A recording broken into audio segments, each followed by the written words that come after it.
Break के बाद एक बार फिर से आप सभी का स्वागत है प्रॉपर्टी 24 में। भारत के प्रॉपर्टी बाजार में सालों से चली आ रही तेजी में ब्रेक लग गया है। पिछले कई सालों से 10% से ऊपर की बढ़ोतरी कर रहे प्रॉपर्टी बाजार में अगले साल 8% से कम की बढ़ोतरी का अनुमान है, यानी कि डबल से सिंगल डिजिट ग्रोथ। जबकि देश में महंगाई दर 10% से ऊपर है। ये बात रॉयटर्स द्वारा किए गए एक सर्वे में सामने आई है।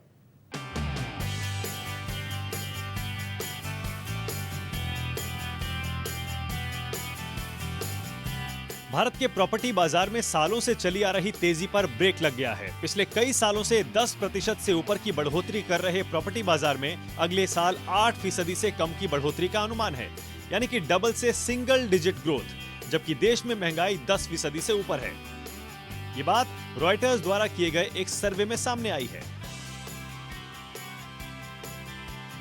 इस सर्वे में कुछ ऐसी बातें भी सामने आई हैं जिन्हें जानकर शायद आपको हैरानी होगी। रॉयटर्स के सर्वे के मुताबिक दक्षिण मुंबई के पॉश एरिया में 2000 वर्ग फुट के 2 BHK फ्लैट की कीमत 12 करोड़ रुपए है, जबकि न्यूयॉर्क सिटी के पॉश एरिया मैनहट्टन में 2000 स्क्वायर फुट के फ्लैट की कीमत महज 15 करोड़ है। इससे आप अंदाजा लगा सकते हैं कि भारत में प्रॉपर्टी के रेट कितनी ऊंचाई पर पहुंच चुके हैं। मुंबई का जो परसेप्शन है ना, एक मिनट के लिए मुंबई का मार्केट पूरे इंडिया का मार्केट देखें, बहुत छोटा मार्केट है। सप्लाई के हिसाब से देखें तो बहुत छोटा मार्केट है। और मुंबई में लैंड की ऐसी स्कैरसिटी है। और एज ए सच देखा जाए तो हिंदुस्तान में लैंड का जो शॉर्टेज है, क्राइसिस है, वो लैंड का जनरली एरिया हम लोग का कम है। दूसरी बात है कि जो बहुत सारा लैंड लॉक्ड पड़ा हुआ है। रॉयटर्स ने अपने सर्वे के जरिए दुनिया के कई देशों के प्रॉपर्टी बाजार में महंगाई की एक लिस्ट भी तैयार की है। इस सर्वे में सबसे जरूरत से ज्यादा प्रॉपर्टी की कीमत और जरूरत से कम प्रॉपर्टी की कीमत के आधार पर 1 से 10 अंक दिए हैं। जरूरत से बहुत ज्यादा कीमत वाली प्रॉपर्टी के लिए 10 अंक और जरूरत से कम कीमत वाली प्रॉपर्टी के लिए 1 अंक तय किया है। इस सर्वे में भारत को 10 में से 9 अंक मिले हैं, जो कि अन्य देशों के मुकाबले कहीं ज्यादा है। दूसरे देशों की बात करें तो रॉयटर्स ने कनाडा को 6.3 अंक दिए हैं, वहीं लंदन को 6। यानी कि भारत के प्रॉपर्टी बाजार में कीमतें मनमाने तरीके से बढ़ी हैं।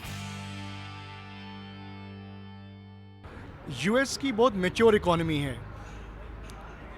मैं समझता हूँ 50 साल, 30 साल, 40 साल पहले वहाँ पे भी ऐसा परिवर्तन हुआ होगा जब उनकी इकोनॉमी $1 ट्रिलियन इकोनॉमी बनी होगी और $1 ट्रिलियन इकोनॉमी बनी होगी। वो अब हिंदुस्तान और चाइना में हो रहा है, इंडोनेशिया में हो रहा है। भारत में प्रॉपर्टी की कीमतें तब आसमान छू रही हैं जब देश में 1/4 लोगों की एक दिन की औसत आमदनी करीब 30 रुपए है।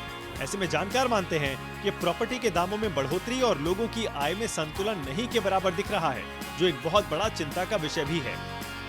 और ये आने वाले दिनों में इस सेक्टर के लिए खतरनाक साबित हो सकता है।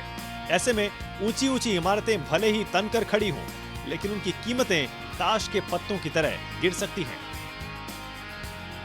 सावन शर्मा के साथ राजीव रंजन, दिल्ली, न्यूज़ 24।